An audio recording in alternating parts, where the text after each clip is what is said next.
Flipping it up and out. Bogut! A recent block by Bogut. Good recovery by Andrew Bogut. Let's get rogue. Welcome to Rogue Bogues Basketball Series. Myself, Mike Procopio. What's going on over there, Pro? Bogues, not much, brother. Just another fucking day in paradise, my man. Just watching the Lakers get fucking destroyed by Portland, which ironically enough, we'll talk about Portland soon, but fuck. It's a good old Lakers, man. They never, it's funny, they win 2 straight. Windhorse is probably thinking of the 86 Celtics, and fucking all of a sudden now they're getting shellacked by a very mediocre NBA team. So it's a great day to be alive, I guess. Yeah, it's ups and downs of the NBA. There's a lot of news this week, a lot of things to get through. So without further ado, we'll jump into it. Team of the week. I'll let you go first. Who you got this week? I get the Celtics. Celtics are fucking rolling. Bogues, they just can't do any wrong, man. The way they're playing, they're killing it. They think they won 9 out of their last 10. Firing on all cylinders. Yep. They had a close one with Toronto yesterday, but I mean they just keep on hitting, Bogues. They're a well-oiled machine. It's going to be they're going to be ironically enough, I think the only team that could beat them is Golden State, to be honest with you, in a series. I don't think there's really anyone else that could fuck with them if they're fully healthy. It's it's one of those things where, like, God forbid, they just got to stay healthy. I think they'll be in good shape. What do you think about the Celtics, Bogues? Yeah, I agree. I'm going to go with them as well this week. We obviously overlooked them a fair bit just because they're so dominant, right? Every other week they've won 4 out of 5 or 3 out of 4 or 4 straight. So we kind of overlooked them a little bit. They're a victim of their own success on the Rogue Bogues pod, but I have to give them some love. I mean, 9 straight, beating Golden State at home in a game they probably should have locked up in regulation, to be honest.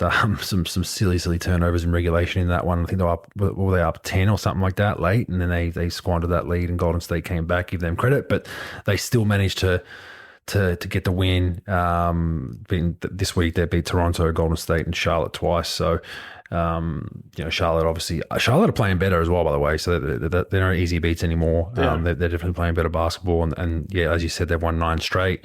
And they just continue to roll on. I mean, I look at, you compare Boston somewhat to Phoenix, right? A couple of seasons ago, Phoenix make that great run of the finals. They don't get it done. Boston, that's what you should look like after a run like that.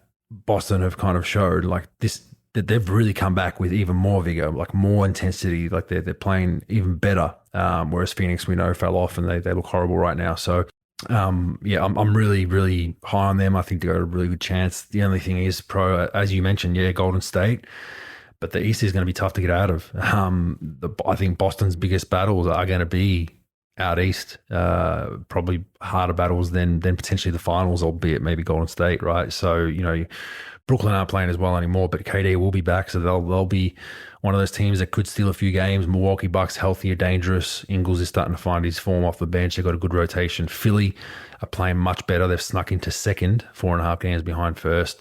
Cleveland, you still don't know. They got enough length and kind of names on that roster to cause some problems in a series. Miami Heat, you can never discount, even though we have this season. We don't think they're as strong as they once were, but you can never discount them.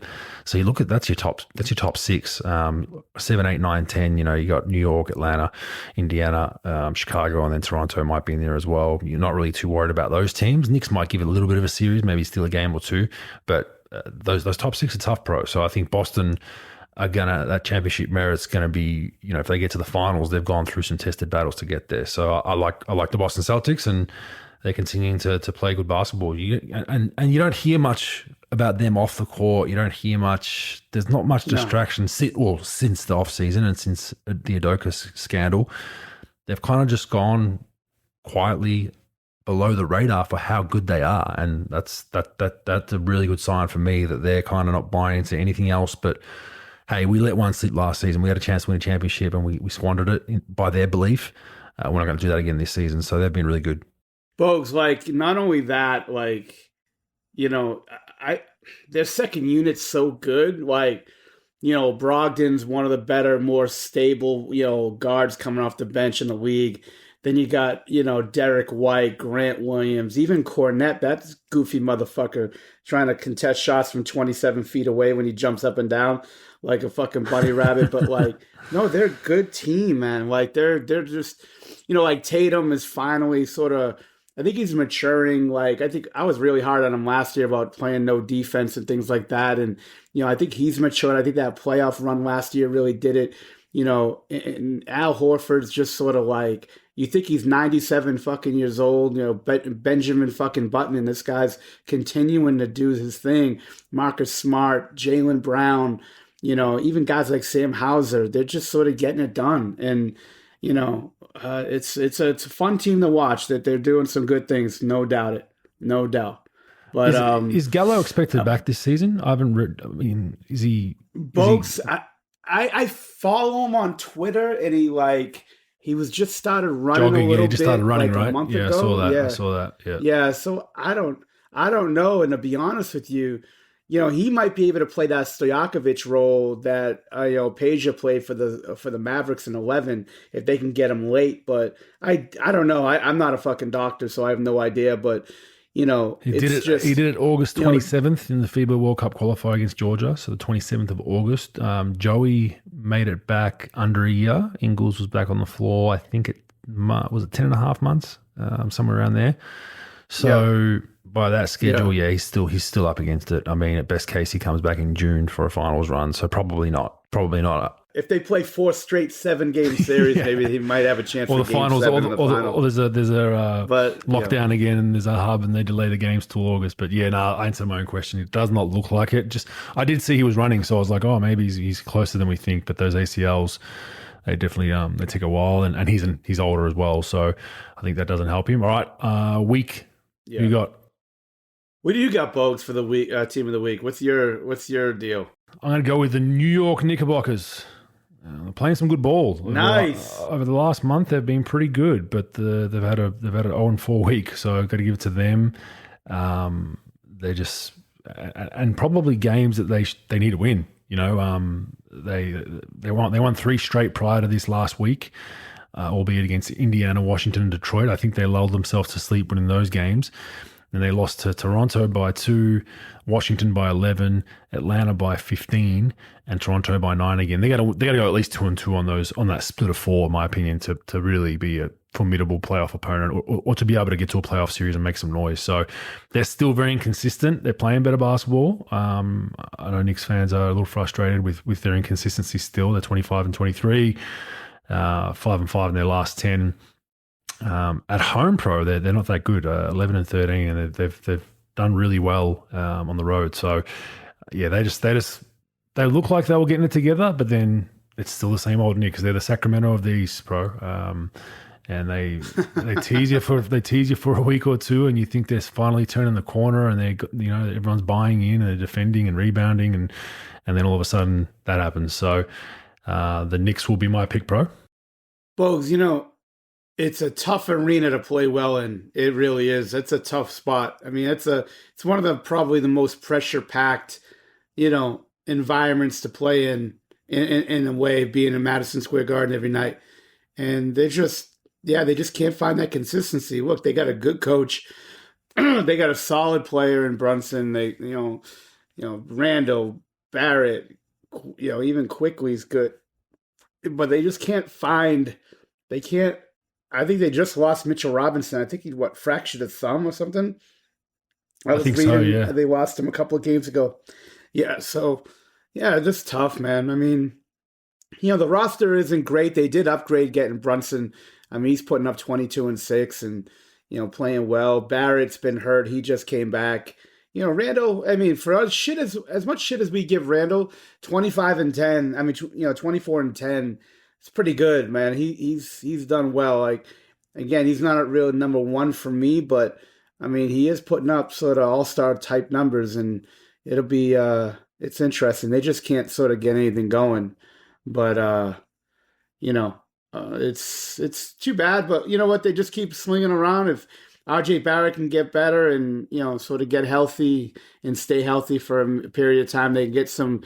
They get some consistent play out of their backcourt. They might have a chance, Bogues. But, they're playing better, but that East is a bear. You and I were talking before. I mean, how many tough teams there are in the East, and with what they got to face, it's an uphill battle. I mean, they're hanging in there at seventh, I think seventh, but like you said, that solid six of Boston, Philly, Milwaukee, Brooklyn, Cleveland, Miami. It's and then you get that cluster. I don't know what Indiana's going to be doing, because obviously without Halliburton for a while, they sort of taken a fall from like 6 to 9. But like, I don't know that next cluster of teams past 6. You got New York, Atlanta, Chicago, Washington, Indiana. Those cluster of 4 or 5 teams, what they're going to do. So it'll be interesting for sure. Agree. Who you got? My pick is the Portland Trailblazers, which of course I picked them. They lost 7 out of their last 10, but they're fucking shellacking the fucking Lakers right now by like 20 at halftime in LA. So that's always fun. But yeah, just a team that just sort of, it's a weird group, man. I mean, you got Lillard and Simons, putting up almost the same type shooting numbers, but they get solid backcourt. Lillard's averaging 29 and Simon's averaging 21, but they just can't find anything else. Grant's playing well too, but they just really haven't found a group and a unit that could really sort of be consistent in winning games. I mean, the West is a little bit down this year. You would think that they have some stuff going, but they're sitting at 12 right now at 21 and 24, and could have picked the Suns easily, but let's keep our boy Wandale out of the national news and not pick them. But there's a couple of teams you could pick, but yeah, the Trailblazers are falling off a little bit. Can't really figure them out. I don't know what they're trying to do either. Are they trying to be young? They trying to go old? They trying to win? I don't know what they're trying to do, to be honest with you. They're in purgatory, NBA purgatory. They're 12th, trying to win. And yeah, they got some aging stars. I mean, they came out of the gate. They were first in the West for a while. They've really, really fallen off. And that shows you how close the league is this season. But yeah, it's just the same old roster. It's Dame is a gun, get it going. He's a scorer. But haven't really been part of winning teams, albeit they've run into the buzzsaw of the Warriors numerous times in the last decade. But yeah, they're stuck in damned if they do, damned if they don't. They can't really go young. They've paid Dame, Simons as well. Is going to, he's a long term. Probably those two guys are long term solutions to them. I mean, Dame's probably got only another couple of years at a peak level. Yeah, it's going to be really interesting. I like Grant. He's fitting well with them, but it's just not equating to wins. So Nurkic is decent for him, but they should be better. They definitely should be better, and they should be better than 12th. But it just shows you how deep the West is. So be interesting to see what they do, whether they pull the ripcord in the next couple of weeks. If they lose a couple more games here, they're 3 games below 500. They'll beat the Lakers today. By the time we wrap this up, should be 22 and 24. But if they drop, let's say the next 5 or 6, do they just go tank mode and just rest guys for next season and just try to get in that Wembanyama stakes? I don't know what their pick situation is. Have they got all their picks? Nah. I think they do. I don't think they've made any huge trades. Although it's interesting, I think, because they did acquire Grant, but I think that they traded Detroit their pick last year. Yeah, they did. So no, I don't think they traded them any future stuff. I don't think they can get in the Victor sweepstakes unless they get lucky and they get some balls in their favor. Just because they got, to me, I don't think they could really do it. I don't think they could fall from grace that far. Yeah, but, the East is super bad. The East is 11 in the East is worse than 12 in the West. So yeah, you're right. They'll probably still be in NBA purgatory. They'll probably be the 10th worst team in the league, which is not where you want to be. Is there anything worse than being like the 12th seed? Is there anything worse? I mean, you can't get in.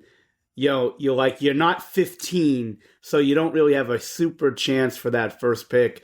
You gotta have a lot of fucking luck, and pull something off for the first pick. And it's just interesting how that's gonna fly. Yeah, it is. Watch that space. All right, there's a lot of news this week, so we'll try to get through these quickly. There's a lot of shit going on too, but the game season length of games has come up again. The discussion around NBA players resting has really, really started to come to the forefront again. I think some fans are becoming frustrated with, a lot of fans will pre-purchase tickets to see the Warriors come to their city. So say Charlotte, the Warriors are coming to town, I want to see Stephen Clay, and then they finally get to that one game, they see him in their home arena, and maybe one player's resting, maybe one's hurt. It started to come up again. Steve Kerr made some comments on it. So did Stan Van Gundy, of all people. We don't listen to him too much, but we'll listen to him on this. I thought he had a valid point. But Kerr kind of reiterated, let's go to a 72-game season. He agrees it's not right. Let's go to a 72-game. I disagree with Steve. I don't think it's going to change anything. I think you go to a 72-game season, now you're going to have players playing 40-ish games instead of 50 because teams are going to rest. It's just there's an incentive to do so, especially if you're a team that thinks they're going to go to finals or / conference finals. You want to be healthy at the end. And there is an argument for that. I think it's just the pendulum swung too far towards the players. I mean, there's too many nights off.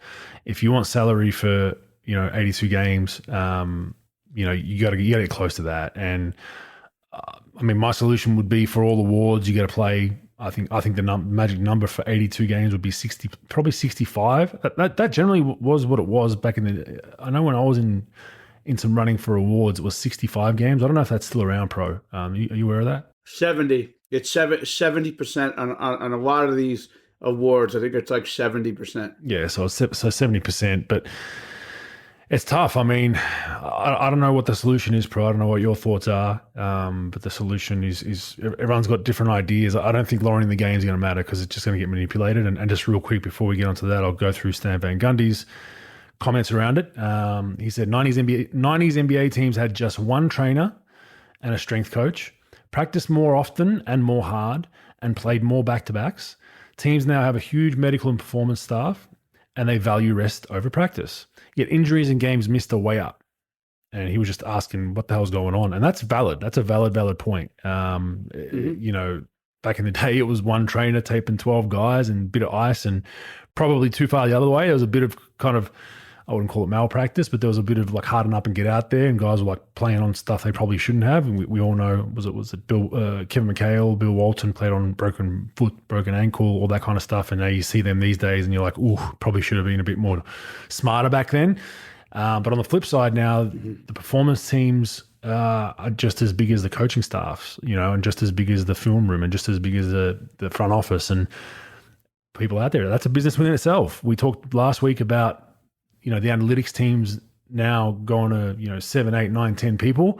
It's a business. Performance teams, the same thing. So I think it's hard. It's very, very hard to figure out what the formula is. Van Gundy does have a point. Why has it changed so much?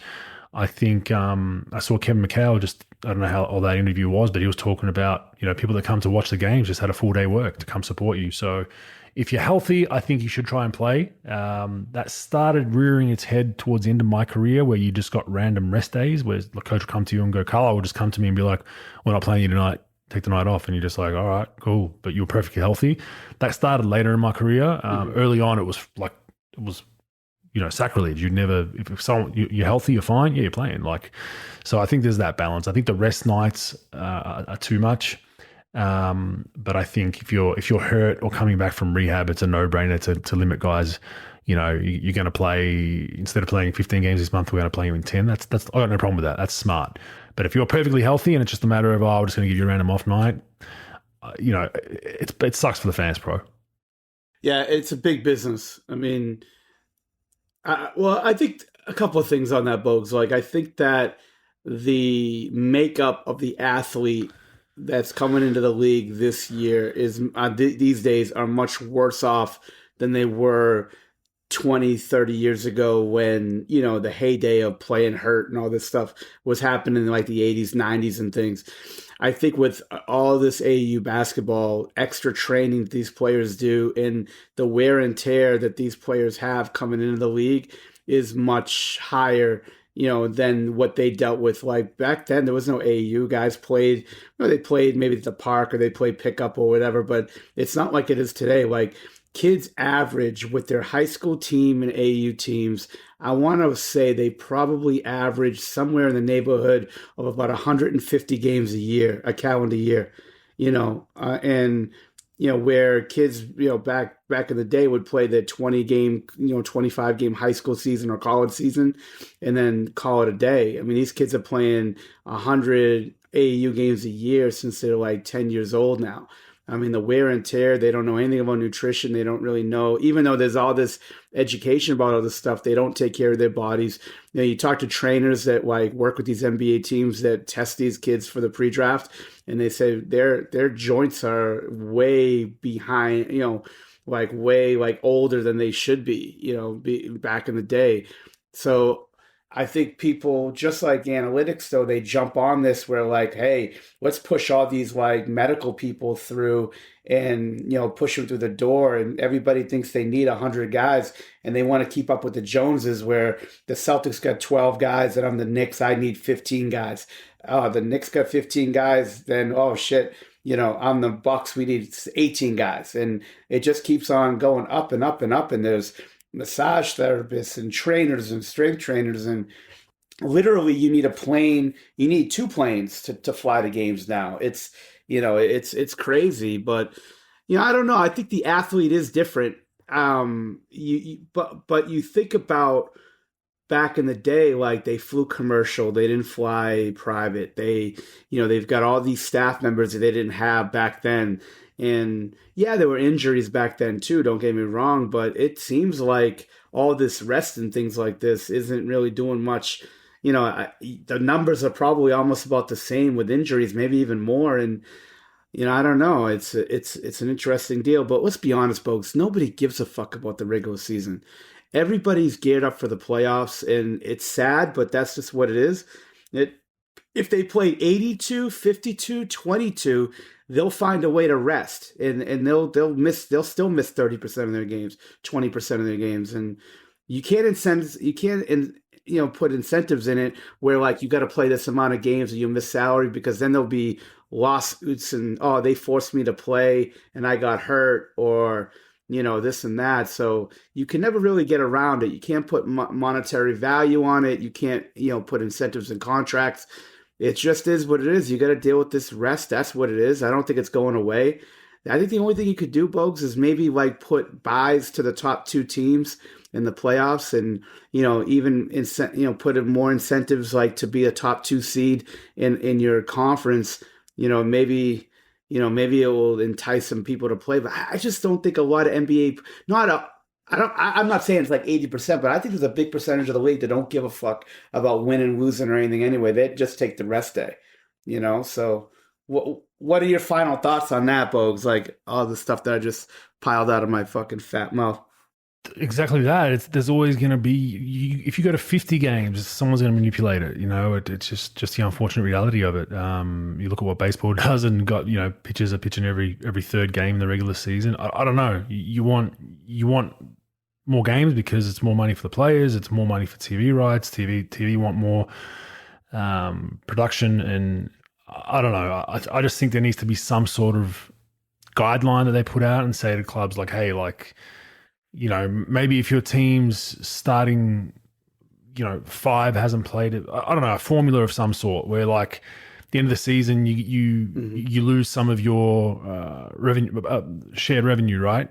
You lose some of your shared revenue if all your stars haven't played a certain amount of minutes, but unless it's severe injury but if it's just due to rest, I just don't like it. But on the flip side, then if you put a rule like that in, people will just teams will lie and say it's an injury. You can't prove a back spasm. You can't prove a cold and flu. You can't prove, all that kind of stuff. So there's always going to be a way to cheat it no matter what you do. So I think it's just something that sucks. I think racking our brains trying to figure out a way to fix it it's good to talk about. It's good for Steve Kerr to say 72 games. It's good for Van Gundy to have his point of view. But there's always going to be a way to manipulate it and cheat it. And a lot of it just comes down to just making sure the game's in a good spot, that you don't get to a point where fans are like, you know what? I'm just going to wait till the playoffs. I'm just going to buy my tickets in the playoffs. They're going to be more expensive, but rather than going to 10 games in the regular season where my favorite player might not play, guys might be resting, the games aren't as important, players don't care as much because it's one of 82 games. I'm just going to I'm going to go to 3 playoffs. You just hope it doesn't get to that, because then the revenue and the earnings that players get are eventually going to dwindle down. We see, players making $50 million a year these days. That's 150 less games. Yeah, it's 150 less games that's played. 30 teams, 10 games a team, 300 games divided by 2. I think it's 150, and you can't miss that. And just say the average revenue, I don't know, that's thrown into the BRI is maybe, I don't know, maybe it's $1 million a game, maybe a little less, but now you're talking about a lot of your not a lot, but a decent amount of your BRI is going to go down. It's tough. How about have every injured player has to sit at a gate and give a high five to everybody going out and serve sign hot dogs. autographs? Serve hot dogs. Serve hot dogs. Yeah, they got to serve fucking hot dogs. Yeah, that's what they got to do. They'll play real quick. Yeah, no doubt.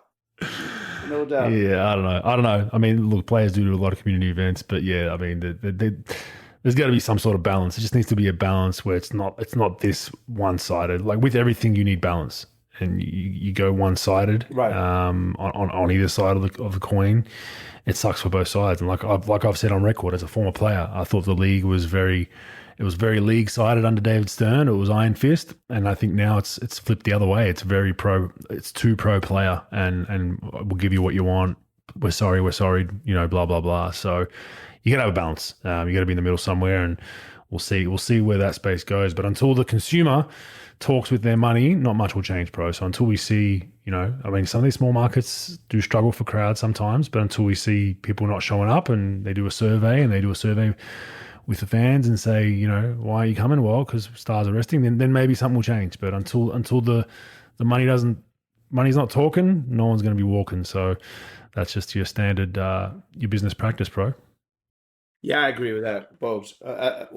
Like you said, until something's going to happen where their money's going to come out of their pocket, what are you going to do? There's nothing you can do.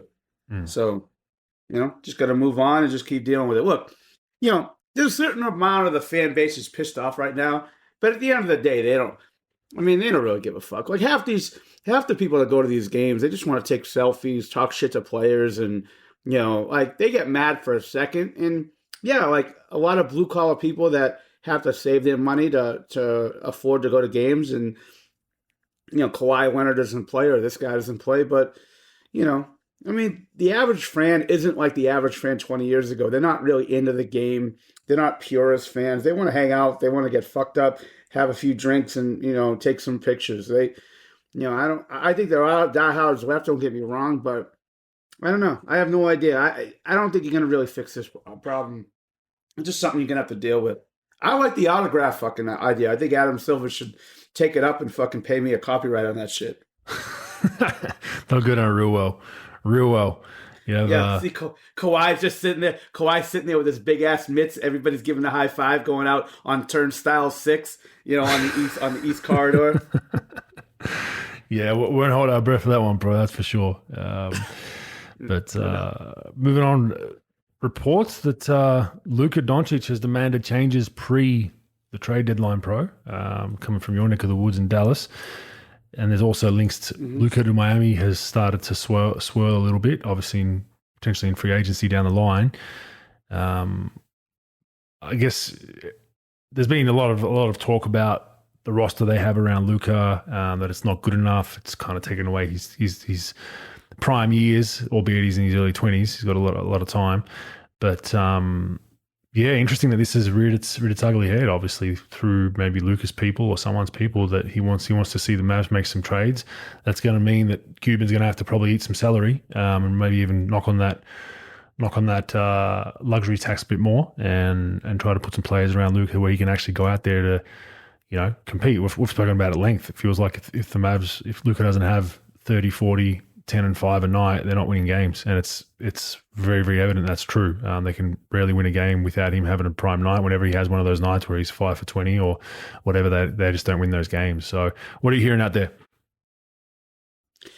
Yeah, I mean, I read Tim McMahon's article and listened to him talk, and his reports are that his people are saying he went to management. I have no idea. Like I don't really follow that where I get inside intel on that, but I mean, it's just a natural thing, like, right? Like you want to win, the guy's a competitive fucking kid and he wants to win. I'm sure he did. He's a superstar player, one of the best. I think he's the best player in the league. Of course, he's going to have conversation with the GM about, hey, what's going on. It's not like he's the eighth player. He's the eighth best player where, they'd be like, we don't give a fuck if you're happy. This guy's the best player, one of the best players in franchise history. So of course he's probably gonna voice his 2 cents on things. I don't think there's much they can do.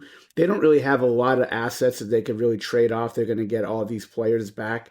They got good role players that, and to their credit, like they've done almost everything they can do over the years. They've made 2 big mistakes. One of which I'm okay with the one mistake they made with Porzingis. At the time, I thought Porzingis was good. I didn't think he was a great player, but I thought he was an all-star quality player that could make an all-star team that was good to put with Luka at the time. It cost them almost nothing to get him, a couple of picks and, Dennis Smith Jr. and Wes Matthews and DeAndre Jordan. It wasn't like they gave up a lot. They gave him $30 million. They probably could have tested it and see what, he was a restricted free agent. They probably could have tested it there, but they gave him the 150 pretty early in the whole thing. And over 5, it cost them. They had to make the Dinwiddie trade and the Bertans. So that was the first thing they did that I guess you could say was a mistake. And the second thing that they did was, the Brunson deal, where they could have signed him for 50, mid-50s, early in the year. They didn't because they wanted them to have they wanted the freedom to trade him. And, that definitely was a mistake. But everything else, look, like they really haven't had a big chance to acquire these great players or anything like that, or draft a great player and they messed up on that. I think the Brunson thing, they could really look in the mirror and say, wow, that was a total mistake, franchise wide. But I don't think there's a lot they can do. Like Christian Wood doesn't have a lot of value. You could pony up a few players in a row and give out Dinwiddie. Like, what are you going to get? You're going to get back Jacob Podol, which I like Podol, but like he's not putting you over the edge. I don't think there's really a lot of moves you can make right now. If I'm them, I'm just doing everything they can do. They got, they got him under contract for a few more years. Let the salaries come off the cap, see if they can get somebody in free agency. In the meantime, sign some good low-level free agents in the summertime. Maybe you make a small little adjustment here and there. But there's in my opinion, and I could be wrong, I don't think there's any major trade Dallas could make to make this huge difference in the playoffs. Like, I think they are what they are. They can knock off some teams. I don't think they're good enough to really knock off the top teams in the West, the top 2 or 3 teams, in my opinion. But I think they could beat a lot of teams and they could do well, but Bogues, I just don't see it. And I think it's natural for Doncic to sort of have some displeasure about, hey, look, look, I signed this deal. I want to win. I don't want to come and, do all this for 82 games for 10 months a year and fall short. I want to have everything that I can to win. And, I could see that, but I just don't see what they have, Bogues, to sort of trade out to make that possible. But, I don't know. Maybe it's a Boston deal like last year where they made a minor trade and they made this huge, they trade for White and then they were like under 500 or at 500 at the time and they made this finals run. I don't think there's a move like that they can make, but I have no idea. What are your thoughts? Yeah, I agree. They're pretty hamstrung with what they can do. They're sitting 167 million in team payroll this season. That's good for 8th in the NBA. They take a nice little fall next season to 143 and then to 108. So they've got some cap space coming up. I think it's a matter of Luka's just going to have to suck up the next season or 2 with this roster, and then they can probably make a splash this offseason. They'll have about 25 odd million to spend compared to this season, and then they'll probably hit the luxury tax, of course, and then the following season they've got a lot freed up. But then don't forget Luka's money's going up as well. So I don't know. I think they're kind of stuck in it, like you said. Who are you going to move? They don't have a lot of guys that can really bring them back. Some talented guys, and unless Cuban wants to go the Golden State route of just super overspending, even though Golden State's doing it to keep their own guys, then I just don't see it. It's not as easy as that. The fans are just like, get him some help. Well, the way the salary cap structure works, the way trades work, and all that kind of stuff. It's not as easy as just going out and getting a big three like some of these teams did. I mean, getting a big three in itself sometimes is very strategic. You have to do a lot of things. You start preparing for that a year or two in advance, free up cap space, make sure you can acquire them, make sure it's not stinging you too much luxury tax wise. So, and Dallas just aren't in that position. They're just, like you said, they don't have any tangible assets that teams want to jump at. They could make their best case scenario is they might make a small tweak pre-deadline that maybe helps them a little bit in the playoffs, but it's not going to turn this team into some sort of, conference finals dominant team that's going to get to the finals. It's just not realistic. So I think the growth is slowly getting there for Dallas with Luka, obviously, but you want to be careful that his frustrations don't set in eventually and he hears those reports, which he obviously is, and says, get me out of here or I'm not re-signing, and then everything Dallas has invested in that roster they've put around him just going to be absolute trash once he leaves. So Serge Ibaka also wants out, pro. I don't know if you saw this. Very, very, very interesting. He's had an injury-riddled couple of seasons. He's on a team that has a chance for a championship. He's playing behind Giannis and Portis of all people, and mixing Lopez there as well. Not content with no minutes. Thinks he should be playing more. So there's a prime example, I think, of a veteran who's probably not realizing where he's at in his career. You could probably go to a team that's worse off and probably play 15 or 20, but you're not going to have a chance to compete for a championship if you're getting those minutes. You're going to be on a shitty team. So I don't know what your thoughts are there, but the Bucks apparently are said to will work with Serge to find him a new home. He's no longer reporting to the Milwaukee Bucks. He basically just said, "Yep, cool, go home. We'll find you a place before deadline, and we'll move on from Serge Ibaka." Yeah, and you know where that place is? It's Istanbul, Turkey. It's Barcelona, Spain. It's CSKA Moscow. So I mean, look, he's had a long career, and he's been pretty productive as an NBA player. Obviously most of his career was done, in Oklahoma City, and he's a good player. But it's just, his time's running out. These things never really end well with your career, and you always want more, and you're looking back to the glory days. And look, at some point in your career, you have value and you're highly coveted, but at this point in your career, you're sort of dwindling down. You're older, you're injury ridden. There's really not a lot you can do. Maybe like that, like the role that he plays for Milwaukee, you might be able to get a little bit of a better role in a good team, but there's not really any teams probably like begging to have him. No offense to him, but he just really hasn't been able to do it in the last few years. And, I don't know. Like, look, I don't know. I mean, everybody. I'm not going to tell somebody how to feel. Maybe he wants to. Maybe he doesn't really care about the ring, and he'd rather like play for a team versus like not play barely at all and get a ring or have a chance to get a ring. So I don't know. I have no idea, but I just don't think there's going to be a lot of phone calls being made to, we need Serge Ibaka. If this was, if you get in a fucking DeLorean time machine and 1.21 gigawatts and go and fucking, Back to the Future, maybe in 2014, somebody would call, but this ain't 2014, it's 2023. And I think things have really changed, and I don't think there's a lot of value there. I don't think there's a lot of sort of demand. Yeah, it'll be a buyout candidate. Obviously, I don't think he's going anywhere. He might maybe for a second round pick, someone throw something at them, but otherwise, it's just going to be a simple buyout, and someone will pick him up before the deadline is. The trade deadline's around the corner. We're less than a month away from that. That'll be the route he ends up going. If I was a betting man, but just interesting to see that he'd want to jump ship off a championship team.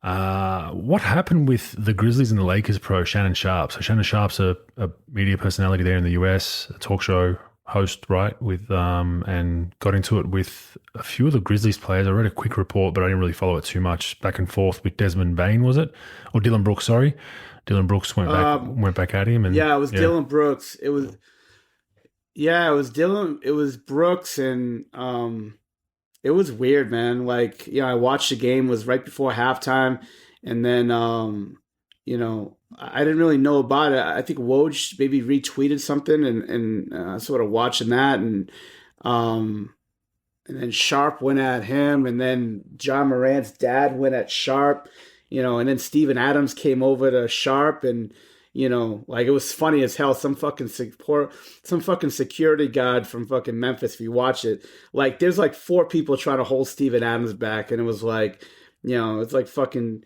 It was like fucking shooting a bottle rocket at a fucking asteroid. Like no, like he was just fucking throwing those guys around like rag dolls. It was so funny. Some fucking guy with floppy hair and I think a beard or whatever. Some guy who looks like he should work in a fucking Starbucks was trying to fucking hold back Steven Adams, and like it was just one of moving those him like things. a chess piece. But like it wasn't even a fucking close, Bogues. It's fucking nuts. Like, but here's the thing: with the last couple of months, with all these fucking fans getting thrown out, he doesn't get thrown out for that. It was almost a fucking brawl. Like if that was any he other came back to fucking his fan, seat, right? He came back to his seat, right? yeah, Like- but like he walked, like it was like it was a big thing, Bogues. He walked off his like it was almost on the court because like he was like I think he was across from the benches and like and it was across from the benches. And then, like, they were walking off, and then Adams walked up to him. He started talking shit. Then Ja Morant's dad was, like, behind the basket, so he got into it, like, near the tunnel. And then those guys would continue to talk, and then they just had to hold him back. If that was anyone else, like, people have been getting thrown out for not doing anything. This fucking guy, like, literally almost walks on the court, and nothing happens to him. Nothing happens to him. Nothing happens to Ja Morant's dad. Nothing happens to him. But if these are normal fucking people, these guys are thrown out. This is why it's such a fucking shit show. It's the WWF. Let's quit buy the fucking logo from the WWF. Let's put it on the NBA logo. And that's what it is. It's fucking WWF. Because this shit is just fucking pure entertainment mayhem. It's fucking brutal. But yeah, that's what sort of happens. He was just jarring, like, you can't guard this guy, LeBron or whatever. And then, like, Brooks got in it with him. And then, and then Adams came over. And then fucking Ja Morant's dad got into it. I don't know. It's a fucking shit show, Just sit there and enjoy the game. I mean, Shannon Sharp do, like, get your immediate personality, but you don't need to be going into the players and trying to talk smack. Like, it's just like, where's the line? But yeah, I saw he left to the tunnel, so he must have come back and sat in his seat, which is ridiculous in itself. Like you said, most players get kicked out, but you like a bit of back and forth and all that kind of stuff. But I think players obviously take it to the next level. Sometimes they'll go for the neck, and then Shannon Sharp wasn't taking it, and then he felt disrespected, and then the list goes on. I just thought it was interesting to make note of. Wasn't a fan of seeing it from either side. It just looks shit. It's just fake drama. Shannon, you're not getting on the court to fight anybody. Players aren't going to fight you. Like, calm down, man. But thankfully, we don't have too much of that here yet. Maybe one day. The White House visit, Pro. Did you sit down and watch the Warriors visit the White House? I didn't. Come on, I got better things to do. But it was fucking hilarious because I listened to Frank Isola and Brian Scalabrine almost every morning, and they were killing Biden for fucking up Clay's name. But I know it's a shit show day. You've obviously been there and done it, so I want to hear your thoughts on it. But I just heard about him fucking up the name and then wanting to kneel in front of the players and trying to get Kamala Harris to do it, and just a complete and utter fucking shit show. Him fucking up Clay's name. I mean, Clay's been through so much. An Achilles, a knee, not being in the top 75, and now they boycott the last president, not seeing him for one reason. So now he's there, everything's great, and the guy fucks his name up. Fucking beautiful. But in fairness, he messes his own name up, bro. So I don't think he knows his own name some days. That's true. But I want the Clay jersey. That's what I want, because that's what I'm going to call him from now on. Clay so bad. jersey. Yeah, so I want Nike to come up with a on the back of a Golden State jersey. I haven't bought a jersey in 30 years. I'm gonna buy that one, bro, Bogues. So that's what I want. But go ahead. Give me the whole lowdown when you went. Oh, it's just, look, each to their own. Some people enjoy it, some don't. I remember going to see Obama in, what was that, 15-16 season after we won it in 14-15. Yeah, so 15. And I'm just, these aren't, this is no, if people like it, by all means. It's not a me thing. I don't like it. I hate those environments. They're super fake environments. It's, smile, ha ha, the cameras are on, let's pretend we're laughing at a joke, and it's, we should be, wow, we're in the White House. And to me, it's just, some people like that. I don't. I almost didn't want to go. I was like, and that's got nothing to do with because I'm pro or anti-Obama, like nothing to do with it. I wouldn't go if it was any. I just don't like those. You line up and anyway. And I remember Draymond Green lit me up when we're in there. He's like, he got mad at me because How come? Because you could just see I didn't care. Like I wasn't being disrespectful, but I was just like, right. I don't really, but you want a photo? You want a photo on the podium? When everyone goes up by themselves, like pretending they're the president, and you get a photo in front of the podium, like you're giving an address. I'm like, nah, man, like not bothered. And then Draymond was just like, come on, man, like this is you got to respect the White House and this and that. I'm like, I'm not disrespecting it, bro. I just don't. It doesn't appeal to me. Like all the people in this room, it's all fake. I just don't like those environments. I'd rather be just with regular people, like that aren't like at a bar having a drink, talking shit about a game or something, than that environment, because it's like. It's just super. You've been around similar events, bro. Like it's on steroids. The cameras are rolling. You could tell the dumbest joke. Yeah, I hate that shit. You could tell the dumbest joke in the world, and everyone like, oh, that's so funny, ha ha ha. And it was amazing though. Like Obama's one thing you give him credit for. He's very well versed in, or very well prepared and very well versed. So he knew he had a quip for every player that related to them. Mm-hmm. Which was, it's pretty hard, albeit he is a basketball fan, so it makes it easier. But I mean, I can barely remember 12 people's names that I just met, and he knew every person's name. And then as he came up to each and every one of us, he would say something that related to us. So for me, he made an Aussie joke, right? For Steph, it was something to do with Charlotte, or then you got David Lee, it was to do with Florida, and it was just like bam, like he wasn't, obviously he'd prepped it, but it wasn't like he was prepping between each. He didn't have time to do it, so that was pretty amazing. Like he was very, very, very well switched on, but just not me, pro. I mean, each to their own. Some people love it. I mean, I remember Festus Ezeli's not even. I was giving him shit. I'm like, dude, you're not American, and you're like creaming your pants here, dude. Like, what's wrong with you? And he's like, come on, man, this is really cool. I'm like, and I'm not. I wasn't mad. I just like bantering and breaking people's nuts. So I was just like, dude, Festus, get off the podium, bro. You're from Nigeria, man. You're not American. Like, what are you doing? Sacrilege. And he's like, fuck off, Bogues. So each to their own. Like some liked it. I wasn't a huge fan of it, albeit I'd done it. I got a White House visit before we won the championship. So we did when Obama got elected. Obviously it was big news in the NBA circles. So our owner with the Milwaukee Bucks at the time was Senator Herb Kohl, Senator of Wisconsin, former senator, and he obviously is a senator, so he had ins in the White House. So we just went on a random trip to play the Wizards one road trip, and he'd organised the whole Milwaukee Bucks team. We sucked too, like we didn't even deserve a visit, but we were like below 500, but we all got to go. So I'd done it twice. So I guess the second one, it was like, I've already done this, guys. Like I'm too cool for school. Probably was the way I was acting, but interesting. It's an ordeal, man, and it's just getting in and out of the damn White House is an ordeal in itself. With all the security measures. Oh God, yeah, I done. You can't bring anything in there. I did that once. Did sit in the room where the plane supposedly hit the whatever plane that was that hit the what was it, the Pentagon. So I guess they have they have like a room that they've turned into kind of like a shrine. And you can actually go in the room and you can see kind of. It's basically out on the front lawn of the Pentagon. And the other thing I was amazed at is the Pentagon, man. The Pentagon's massive, dude. Like I couldn't believe.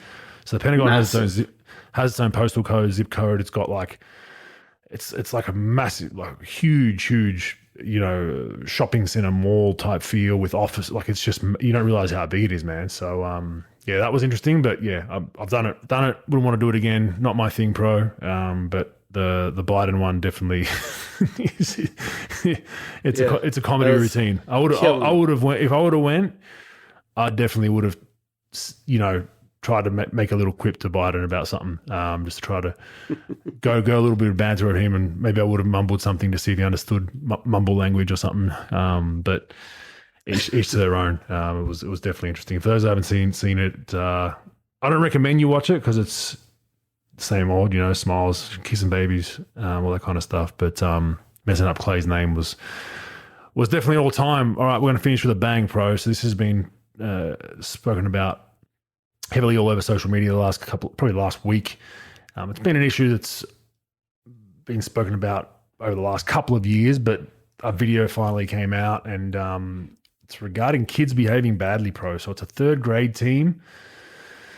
For those that haven't, most basketball fans would have seen it trending. You can Google it or YouTube it or whatever. You'll find it pretty quickly. But it was initially posted by I think Basketball Forever and a few other sites as a pro. Oh man, these kids are wild. Ha ha ha! Like it was funny. And I watched the video, and it's disgusting, man. It's basically third grade kids and the way they're acting on the court when they score a basket, when they make a shot, and I don't blame the kids. It's a direct correlation to them watching their idols, which is the players, and emulating that behavior. And look, I didn't always act the best in the best light when I was frustrated and whatnot, but I didn't do it on a daily basis, and I try not to make it the norm. But these kids, have now think that that's a normalized behavior. The examples are like, kid gets an and one against a little big, strong kid gets an and one against some other kids, and and one, you little bitch. Yeah, you little bitch. This is kids in grade 3. It's making a basket and flexing in front of people. It's yelling in people's faces, and I'm all for emotion. I think sport, you have to have emotion. Australia's the opposite. They try to. It's frowned upon to have emotion. I love emotion. You dunk, and you come down, you let out a yell, or you've just made a big stop, and you yell out, you scream, and you're pumped up, and you flex. No problem. When you do it in someone's face, when you're getting in someone's face, when you're belittling people for no reason, just because your idol does it, I think this question should be asked to those athletes. Like that, and I guess the quick tea discussions that we have in the NBA sometimes. We kind of laugh sometimes about it, but I think with these circumstances, they need to cut it out. I think the NBA, the pro leagues, the NBL, they need to cut out that behavior, because little kids are watching that, and you watch that, there's idiots with low IQs out there that think, oh man, those kids are funny as. Like, no, that's not funny. It's just not funny. And if you think that's only happening to opposing players, it's not. It happens to their teammates at practice. They say the same shit to their coaches, to their parents, and we should not condone that, pro. I don't know what your thoughts are. You're around it a whole lot more than me right now with the junior game over there in the US. We see it a little bit in Australia, but it's not as bad. But I know in the US, it's definitely a problem. It's a global fucking problem, and mostly in the United States, it's a problem. And it starts with the NBA, and everybody just. All the league allows all this shit to happen. And look, like, I'm all for like shit talking from players. I'm all like, as long as it's like sort of certain types of banter, right? Like, I'm all for that. I don't mind, the guy makes a three, sort of does whatever he does, the hand signal. I don't actually mind that either, although it's 50-50 to me. But like, it's the too small, rocking the cradle, really doing some stuff that's sort of outlandish. And what happens is, players get that, they emulate that, and everything happens. And there's no humility left in winning. There's no humility left in the game. It's all about, likes and clicks and shares on social media. So what can get you out there? And you get these 10-year-old kids. First of all, that big black kid, the fat kid that's Hercules from, the Nutty Professor of the movie. He's probably about 18. He could probably vote and rent a car, for God's sakes. But like, the shit that he was doing and then getting allowed to do was bullshit. And like, the parents should be disgraced. If I was their parents, I'd be disgraced. My kid will never play. They'd be grounded for about a year if you try to do that shit. And it's like it's a whole food chain. Like, first of all, the coach should have took those guys out. That's not emotion. There's a difference between emotion and being happy and doing things and then making people feel bad about themselves, and just disgracing themselves. So the people coaching should have got those kids off the court. The guy that's running that team should have fired the coach on spot. If I was running the tournament, I'd kick that fucking team out so fast their head would spin and just never have them in one of my events again. But that's what we allow. And what happens is, they become asshole players the rest of their lives because no one tells them. They think that that's the game that's being played. And first of all, it's usually terrible fucking players who do it. I don't mind if good players sort of have a little fun with it. When terrible players like that little midget number 10 or whatever, or one that was flexing, the white kid in the background that's going to be doing the homework for his high school teammates when he gets older because he'll never be able to play. Like, that type of kid they think that that's the way the game should be played, and it's really not. And I'm not saying that you should be a robot with no emotion. I'm all for emotion. You make a basket, you dunk on somebody, and you get excited about it and you scream, whatever, great. Usually your teammates are doing all that stuff on the sideline anyway for you. So like they're usually like 18 people and the 29 coaches behind the bench are usually doing some type of, signal when somebody dunks or somebody makes a three. But it's just bad. It's bad for the game. It's just, but that's what the game is. It's all about hand gestures and hand signals and doing this and doing that. And, I'm just not for it, man. I'm for emotion and I'm for shit talking.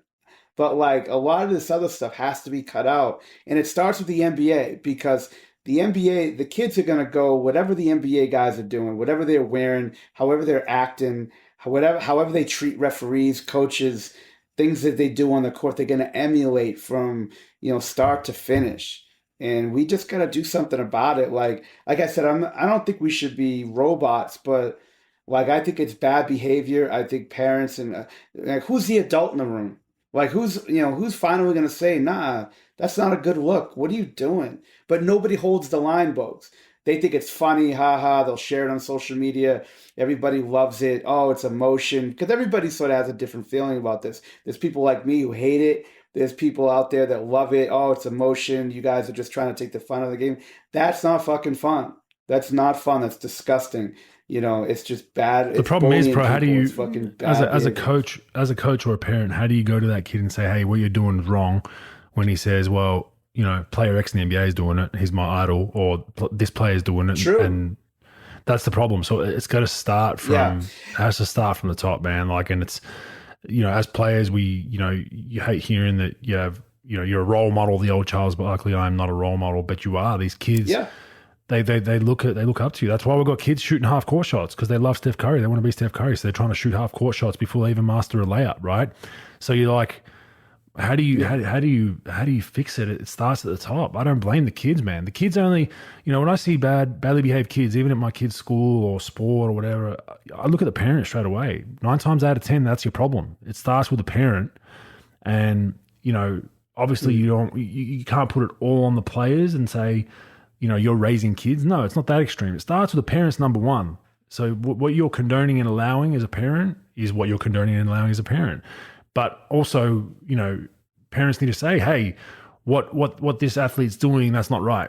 I know he's your favorite player, but hey, that's not cool. We don't do that. And you gotta discipline your kids in that way. And that's where it's 9 times out of 10 it starts and ends. But I definitely think, players should take a bit more kind of nuance in the fact that you have to mentor younger players that way, even if you don't know them. But also, Bogues, the people who run these teams and tournaments and events gotta cut that shit out. Like, yeah, like I agree, like, oh, my favorite player does it, but they gotta be strict with it. And that's why, like, most of these tournaments, Bogues, like with AU basketball, right? And AU gets a bad rap. Most of these tournaments that you see are not AAU tournaments. AAU is an organization that's sort of like an Olympic committee in the United States. It's not as big in basketball as it is before, because it was too many rules. Like, you have to pass in birth certificates. If you're in a certain grade, you could only be a certain age in a certain grade, to allow to be, allowed to be in a sanctioned AAU tournament. Then you've got a dress code on the bench. You've got certain, bench decorum. Like, they've got rule after rule. And, now it's gotten a bad name because of the fact that, like, none of these teams want to follow rules. Now you've got all these other circuits and all these other organizations that sort of run basketball. That's why people don't really enter AAU tournaments anymore, because of the fact there are too many rules. And the thing is, like, with all these tournaments, like, that's where you can nip a lot of this stuff in the butt, where, like, look, there's a code of conduct. Look, like, there's got to be certain rules, like, hey, look, we don't mind emotion, but this has got to be it. But again, Bogues, it starts with that, how players act, how coaches act, how parents act in the stands. referees getting attacked during games. Like there's a global problem. I mean, a global. I keep saying that, a national problem in youth basketball where there's a huge shortage of referees because nobody wants to referee anymore. Both they get attacked, they get harassed. Nobody backs them up, and some of the stuff that I've been talking about with the NBA. I mean, it doesn't happen like that in the NBA. It's not, you just get sort of harassed during a game as far as getting players talking shit to you, but like there's like physically attacked, and they don't want to do that shit anymore because nobody's backing the referee up. And I think it starts with the problem with the United States, Bogues, is there's so many organizations that run all these tournaments. So there's not one, like in FIBA, it's like FIBA. It's like FIBA Italy, FIBA Europe, FIBA, Spain, FIBA Australia. Like there's one organization that sort of runs all of youth basketball. It's not like that. So nobody's checking the checkers. And that's a big fucking problem. Nobody, and then you get all these fucking morons that fucking with these cameras at games that like film that shit, know it's going to get really shared on social media. So they're hoping that shit happens. They're fucking hoping like a brawl happens or a ref gets knocked out or some player talks shit and they fucking fight, or they just have that, so they can share it, millions of views, hundreds of thousands of dollars through these social media platforms. And nobody's like holding the line and say, look, this isn't good for the game. This isn't good for humanity. This is not good. Nobody wants to do that shit because people make money at this stuff. Folks, at these fucking tournaments, I mean, I think I've talked about it before. $40 to get in, $20 to park, $500 if your kid wants to like a 75-second highlight video from the weekend with Drake bumping in the background. There's millions of dollars being made at these things. But like it's like the WWF, they just want the entertainment. So it's I don't know. It's a fucked up deal, man. I don't think it's going to get any better until somebody says, you know what? Enough's a fuck enough. It's ruining our game. It's ruining our game. And I think it's something that has to be addressed, but I don't know. Just like the wrestling in the NBA, I don't know how the fuck they're going to fix it, my man. Yeah, I think your fix is pretty simple. I think it's, the NBA needs to tighten up on disrespectful celebrations, and I think they have somewhat. Like you've seen a few times when guys clap at other guys, it's a quick tee, and sometimes guys are like, oh, that's not a tee, but emotion's fine, like you said. If you just got a big block shot and you flex to the crowd, or you get on your feet and you yell, you scream, or you just got a big dunk and you yell. But if you're going like little bitch, yeah, or you're a pussy, or this or that or that or this, automatic technical foul. No questions asked.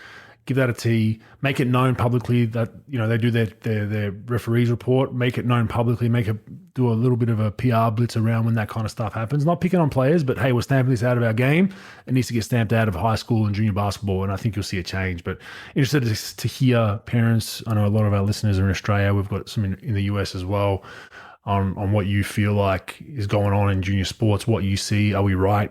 Should things change? Should kids be kids and they only do what their idols do? I mean, I'd be interested to hear most people's opinions. I think most people's opinions that I speak to around these parents have all said it's gotten out of hand. I think the minority are probably people that think that it's funny and cool are probably not the right kind of people you want influencing this. So we'll see where it goes. But listeners, let us know about that. All right, Aussie Watch, not a whole lot going on this week. It's much of the usual. Delhi DNPs, Paddy DNPs, Josh Green still injured.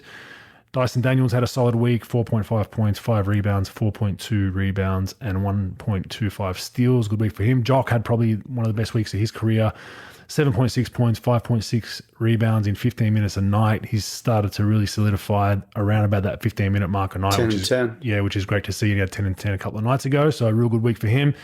Giddy a bit more quiet this week compared to last week, but still solid numbers. He's going to win the award again. We'll just give him the trophy now for Aussie of the Week, but 16 points, 8 rebounds, 5 assists. So it's his 6th time winning the award. Not much competition there. Thibault, not a great week. 1.3 points, 1 rebound. He's played about 10 minutes. Simmons for the week. Just noticed, by the way, Brooklyn just beat the Warriors on their home floor.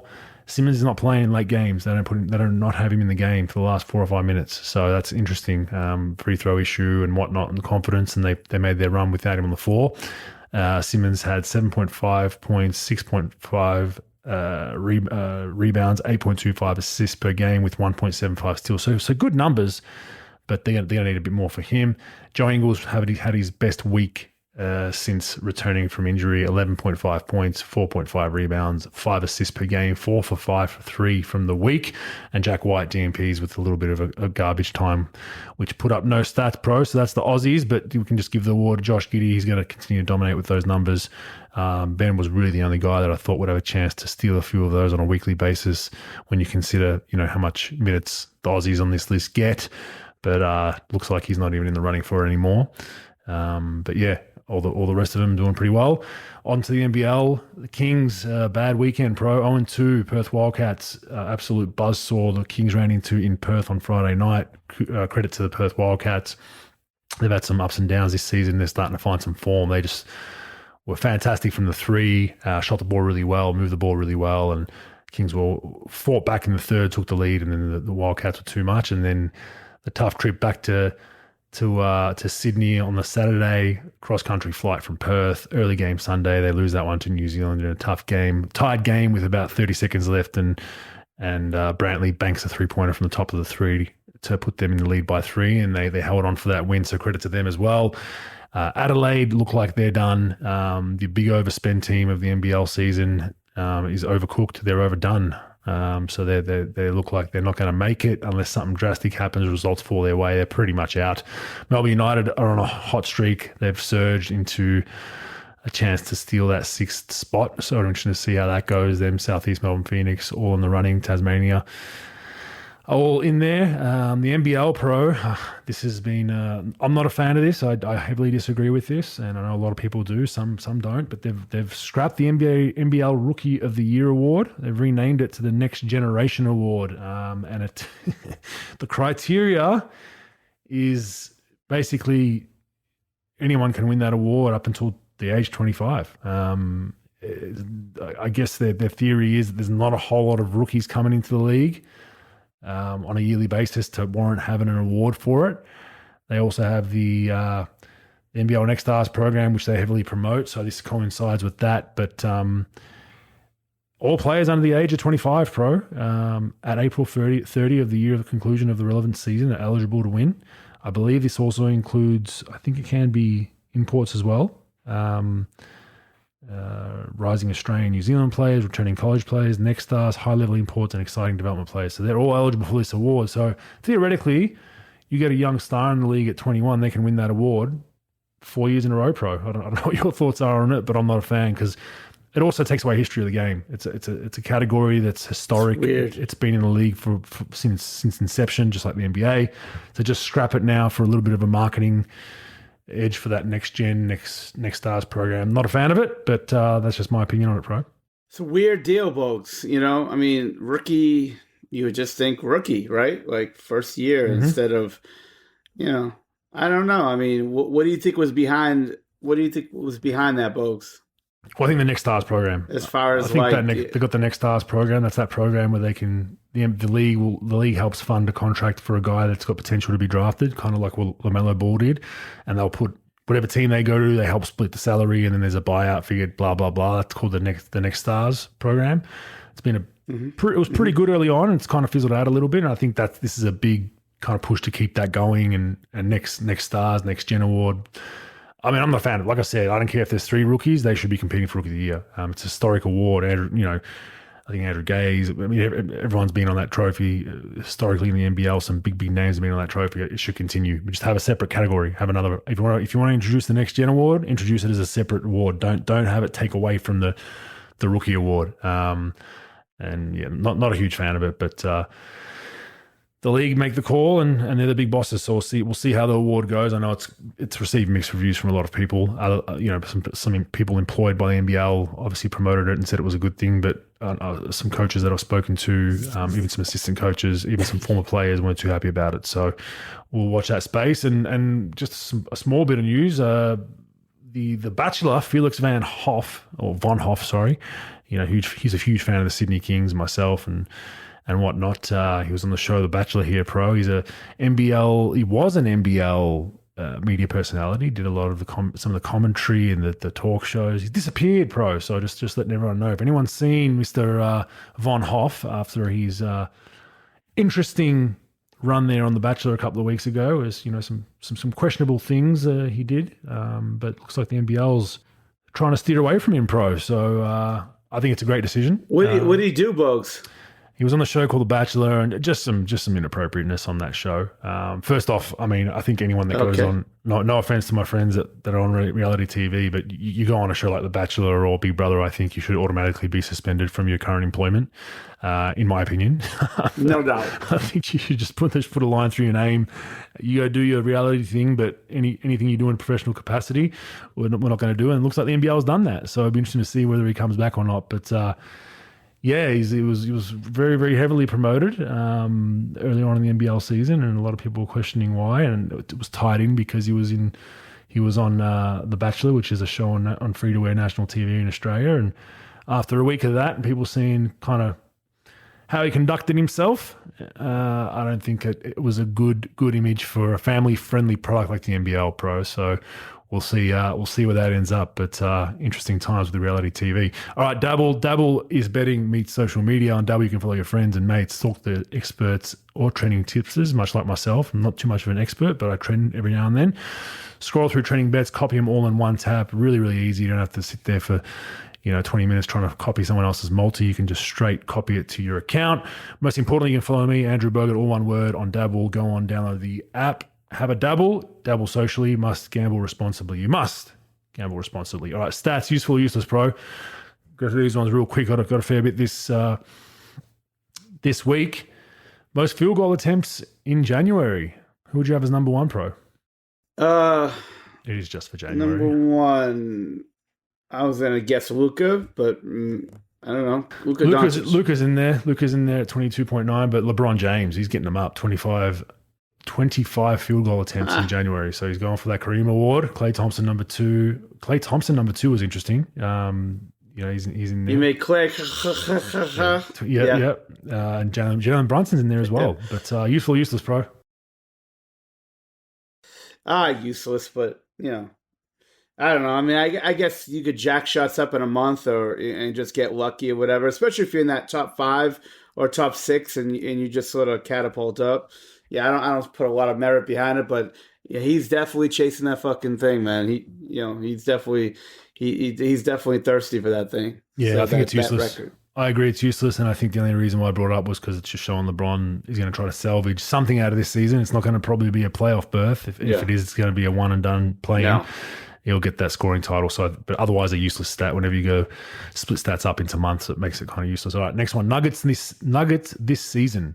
First in the West, second in the NBA, second in offensive rating, first in field goal percentage, first in 3-point percentage, second in assists, and 15 straight wins at home, bro. Useful or useless?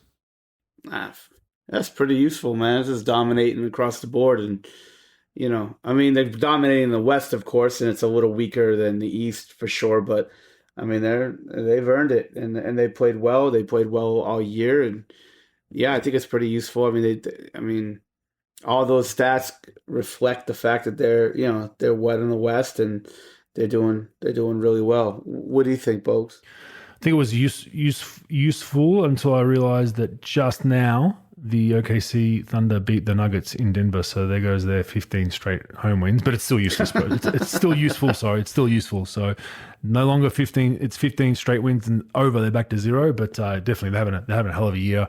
Been fun to watch. I'm really, really interested to see how they go in the playoffs, bro. So that's what I'm looking forward to. Point guards to average 20 plus points as a Knick. How many do you think there are historically off the top of your head, bro? Historically. Counting this year? Counting this year, yeah. 20 points a game. 20 plus points a game in the history of the Knicks organization from the point guard spot. How many point guards do you think there are? And can you name any of them? 2. I would say 2. Brunson being first. I don't know. They had a guy named Pearl Washington. I'm not sure if he averaged 20. But, yeah, I'm just going to say there was another one, but I don't know. But I would say 2. What 1. Jalen Brunson. That's it. That's the list.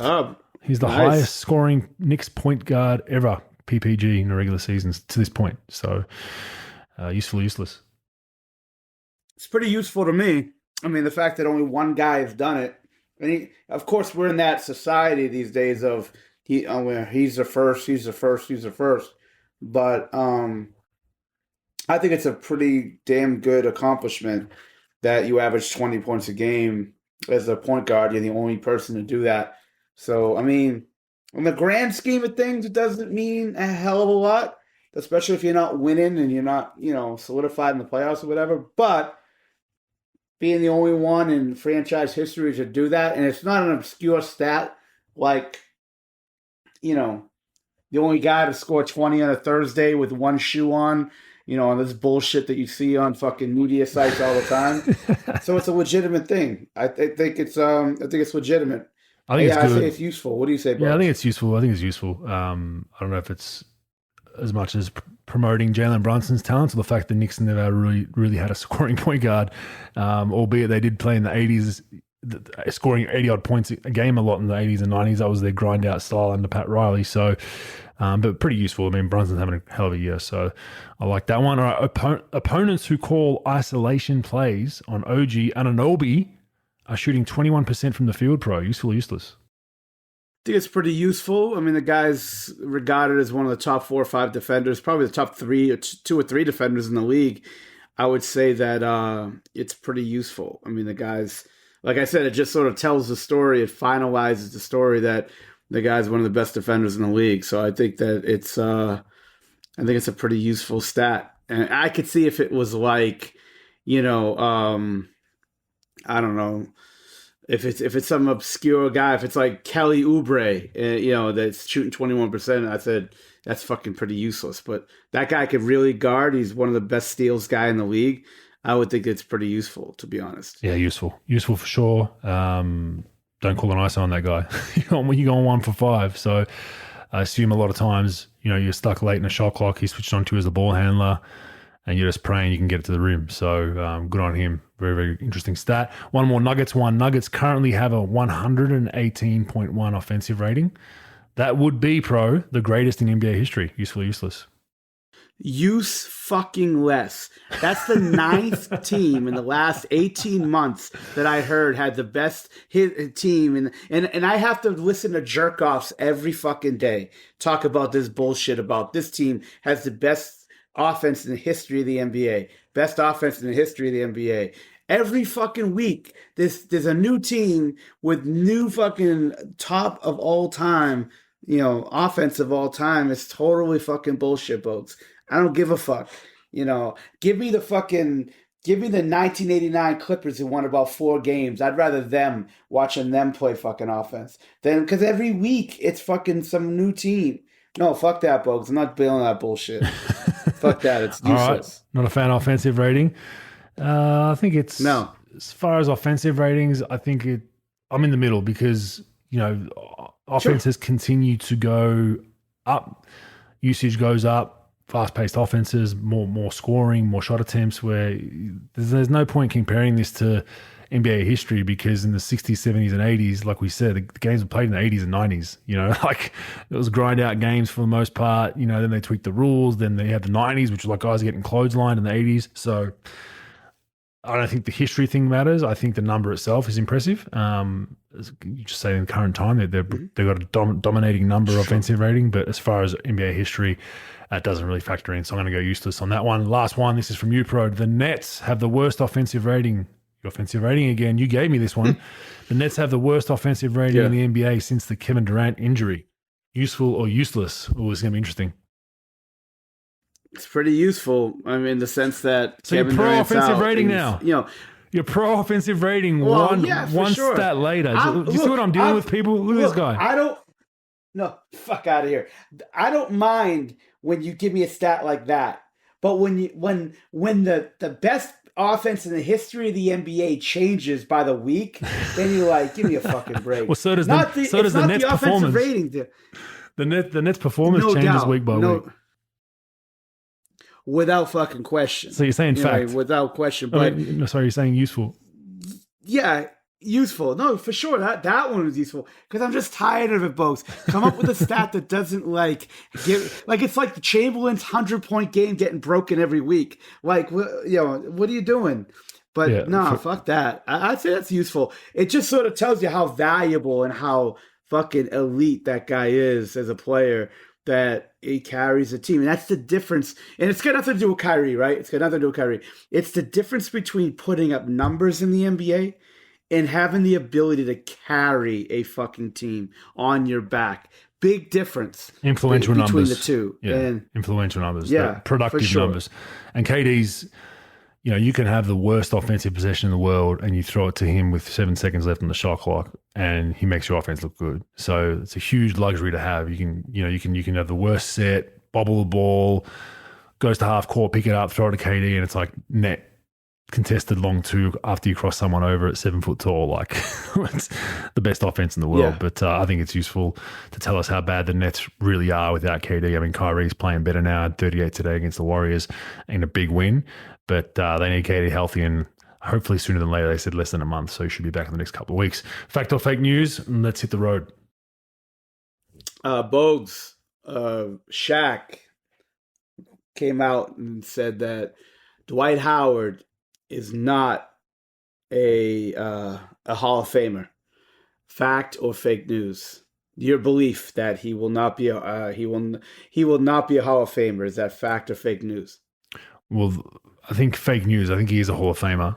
I think he's definitely a Hall of Famer. Like his numbers, he was a beast in the mid period of that, like the 2000s, early 2010. He was, just look at the stats right now. So from his rookie year, he was basically 12-10 his rookie year. Then went to 15-12, then 17-12. The next season, 20-14, 20-13, 18-13, 23-14, 20-14, 17-12, 18-12, and then 15-10, and then slowly started dwindling down, but still all double doubles up until, you average a double double for 13 seasons.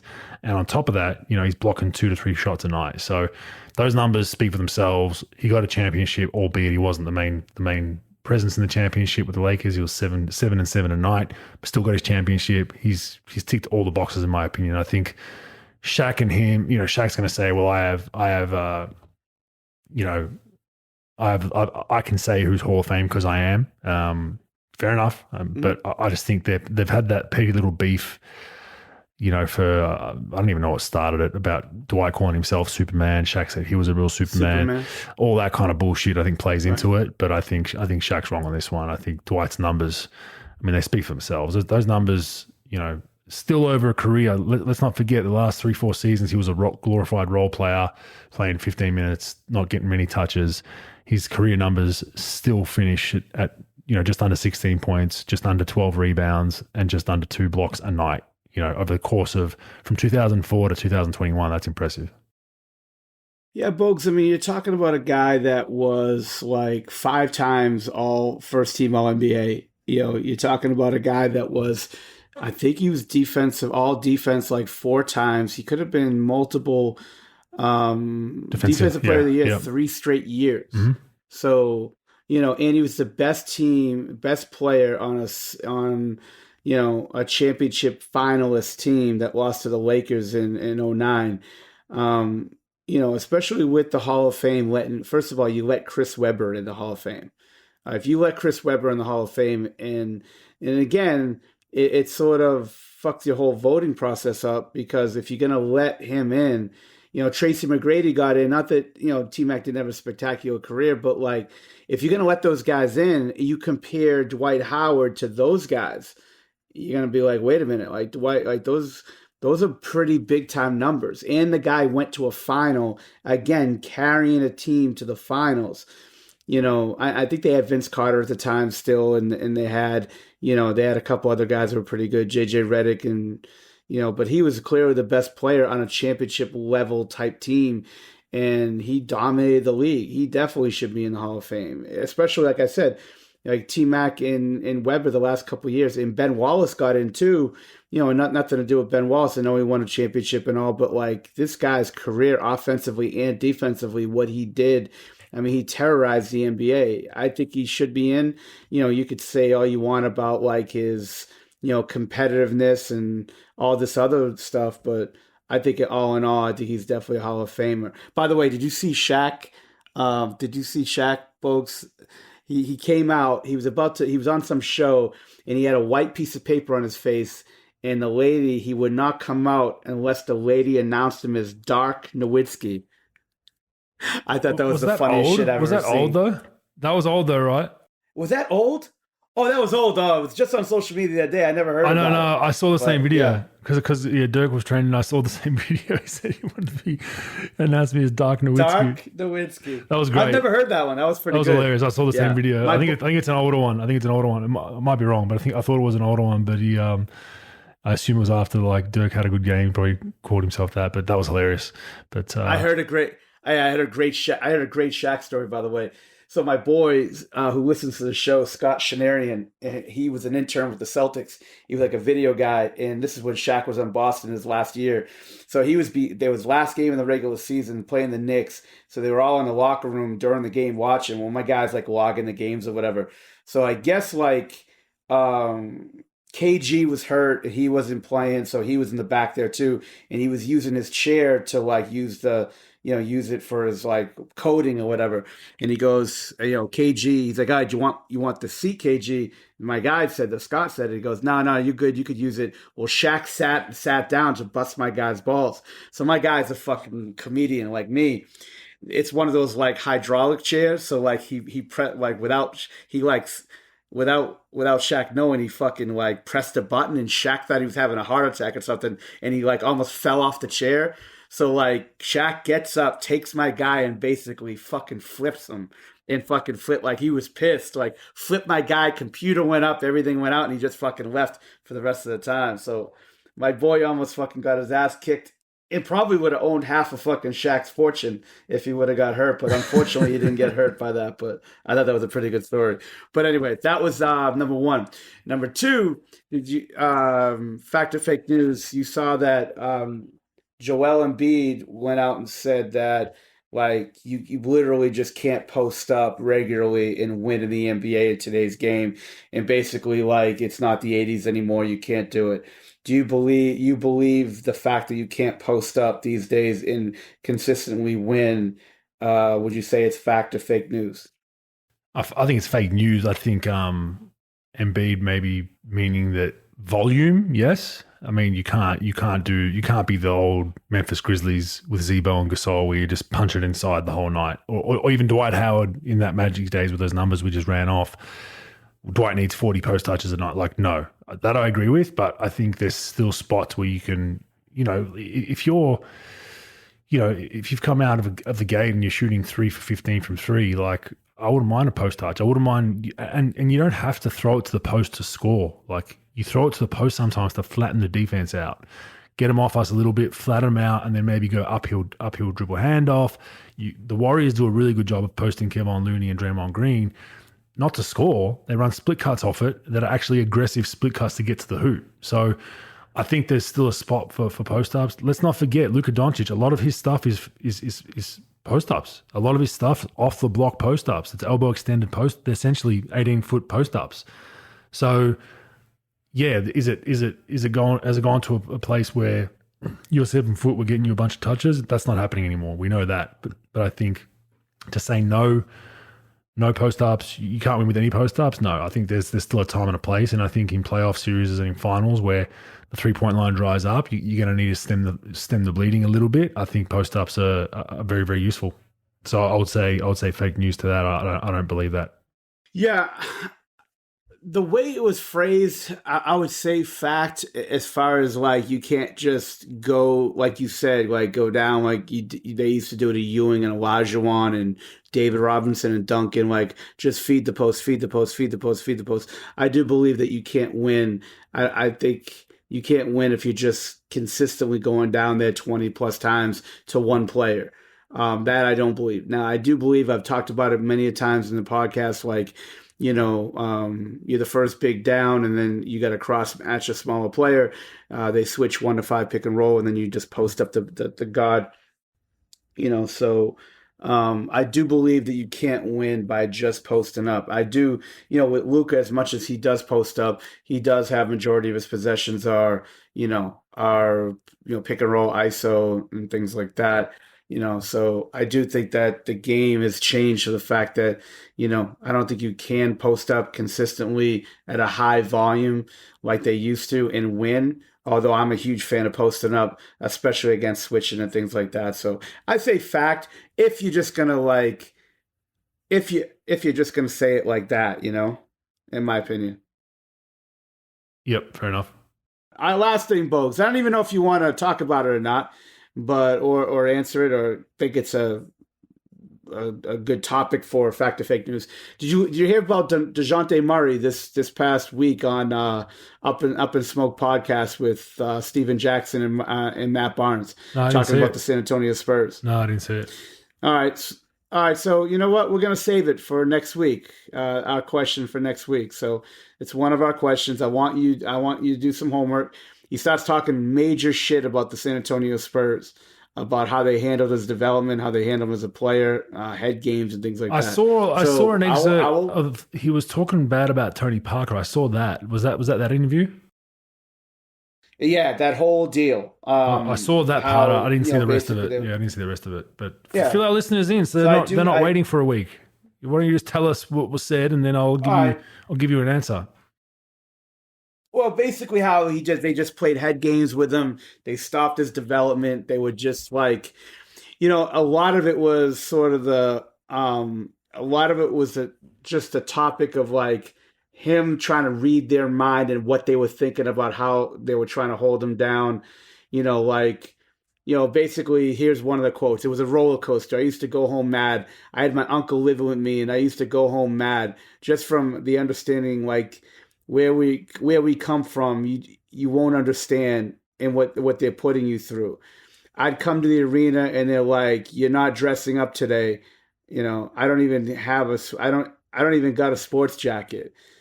Let me see, what else do we say? Basically, like any other rookie. Then my second year, they see I come back, getting stronger, getting better. That was the year I took the job from Tony Parker. Pop brought me in the office. Brought us in the office. He told Tony that he didn't like it. I know he ain't like it, because if he liked it, they would have mentored me the way they should have. So he wouldn't have went to Charlotte. I have no fucking idea what that means. But basically, like, they didn't cater to him and they were playing head games. Dude, he's a young player. Like, I think it's bullshit. I just think it's sour grapes. The guy got traded. I mean, they traded you to the Atlanta Hawks, which had a chance at the time to be a top 4 team in the East, like, and put you with fucking Trae Young. They didn't trade you to like fucking DC. They didn't trade you, to Portland. They traded you to play with, a pretty good team. They traded you pretty well. They upped your value from a first round pick to like a guy that's made over $100 million on his next deal. Like, I don't know why all the sour grapes for, plus their fucking Spurs are terrible. So basically my question was, do you believe what he said in like all these head games they played with him, and like they were in the wrong and he was in the right? By basically he was mistreated his whole time in San Antonio. Fact or fake news? Look, I've heard similar things from the Spurs, from numerous players, that they, from the outside in, they're like the mecca of development and everything's great, and it's fairy tale type NBA atmosphere where everything's great. But I've heard the opposite. So I think the truth's probably, a bit of both. I think he's got some gripes, but I think, his history of the last year or so of media comments and antics probably rule him out from being a guy you trust too much. His Tony Parker point, I saw that. He was talking about if Tony Parker really cared about his development, he wouldn't have left to go to Charlotte because he was mad that he was going to lose minutes to him. So that was Murray's point, was like, he would have stayed here and mentored me instead of just running to Charlotte. He was pissed that I was taking his minutes. That was kind of his point with that. So I'm on the fence with it. I think it's a bit of both. I think the Spurs definitely are overhyped with some of their stuff when it comes to play development and whatnot. I think they're just like any other NBA team. They do some really good things. They do some really bad things. But I know off the court, it's military-like. Like I know off the court, you see them in hotel. Like sometimes we would cross paths with the Spurs So we'd be checking in at a hotel, they'd be checking out, or sometimes you stay the same night as other teams.